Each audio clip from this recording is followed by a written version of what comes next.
Hey, what is up, everybody? This is Stevie Breach coming to you here tonight as I just finished watching WWE SmackDown. I can honestly tell you this is probably one of the first times in a long time that the ending of a SmackDown has gotten me fired up. I really wish there was an Observer Radio tonight because my mind is buzzing. It's going 1,000 miles an hour over what happened at the end of SmackDown and what this could really lead to in the future. A lot of people were thinking with the Undertaker coming back that he would insert himself into some sort of a feud. We would be able to see what direction he was going to be going.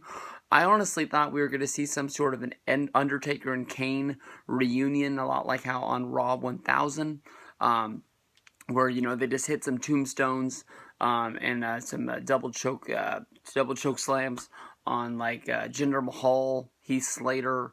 I'm not sure if Drew McIntyre was out there or not, but just random jobbers just ran into the ring to get beat up by Undertaker and Kane.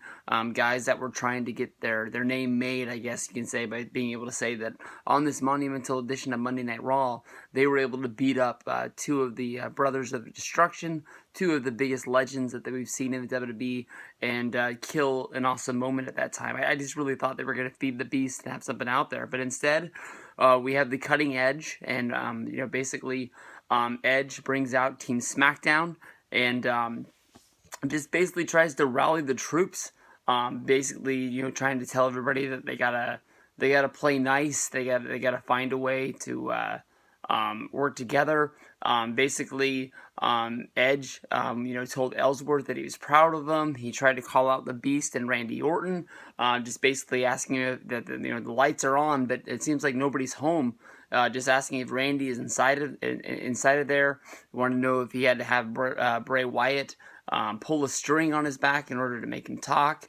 And from there, basically, SmackDown started to sort of break down, bickering amongst each other with, Dean Ambrose going after AJ Styles, and, just everybody has a feud with somebody. And then from out of nowhere, gong, everybody knew it was coming, but when it happened, you just couldn't believe that it actually was going down. Undertaker honestly made the fastest trip to the ring that I've ever seen. I don't know if SmackDown doesn't get the overrun that Monday Night Raw does, and maybe they were up against the end of the show, and Vince or Triple H or somebody said, "Taker, you gotta get your ass down there. If you can't do this 15-minute to walk to the ring."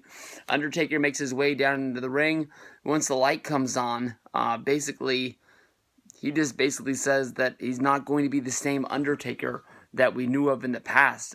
Basically saying that WrestleMania is not going to define him. I guess he's taking this leadership role of SmackDown. He's basically always been that SmackDown guy, always been the leader of Team Blue.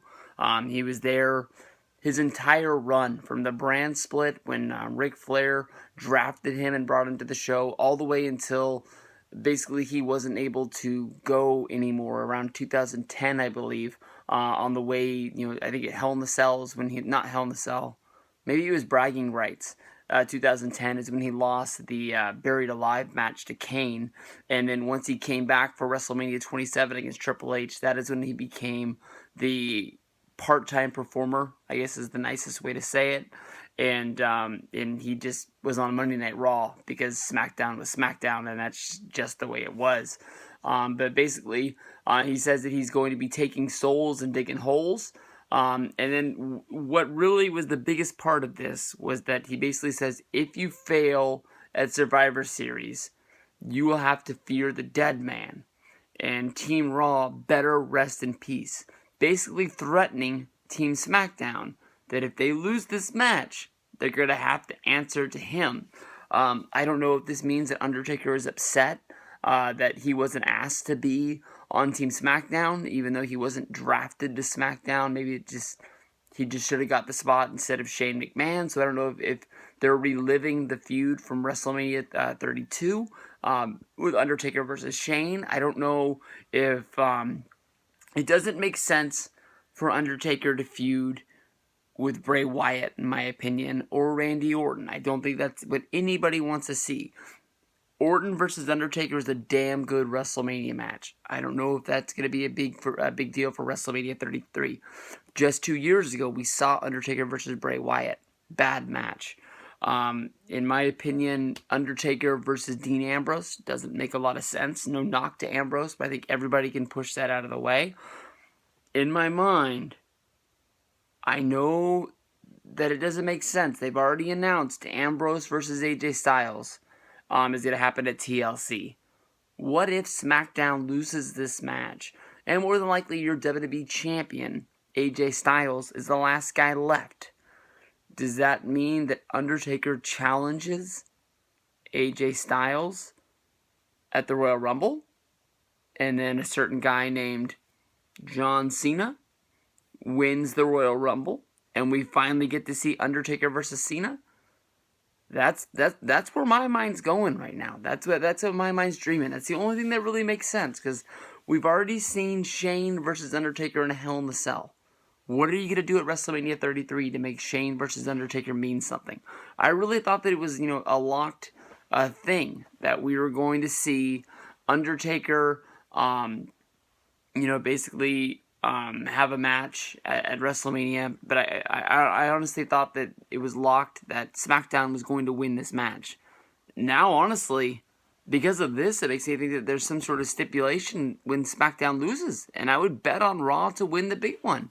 I thought they made him look really strong, but I don't know. I'm going to sleep on this one. We're definitely making a video talking about this tomorrow, talking about the 5-on-5, because I think this builds a bigger stipulation to where if SmackDown loses, somebody's getting their ass kicked by The Undertaker, and it's going to happen.